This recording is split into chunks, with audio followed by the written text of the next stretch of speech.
ஒரு மெசேஜ் ஒன்று சொல்கிறேன். பழமொழி சொல்லுவாங்க, வீட்டை கட்டிப்பார், கல்யாணம் பண்ணிப்பார் அப்படின்னு. அது கூட ஒரு புதுமொழி நான் ஒன்று சொல்கிறேன், ஆயுத பூஜை பண்ணிப்பார். இருக்கிற பூஜையிலே ஆயுத பூஜை வேலை அதிகம். ஸோ ஆயுத பூஜை வேலை அதிகம்.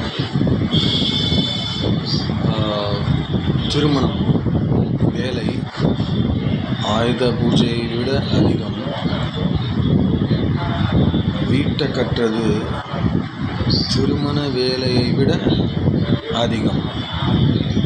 ஸோ வீட்டை கட்டிப்பார், கல்யாணம் பண்ணிப்பார், ஆயுத பூஜை பண்ணிப்பார்.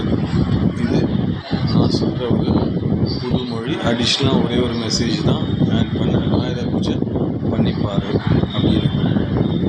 நல்லா இருக்கா? நல்லா இருக்குது. ஓகே, பாய்.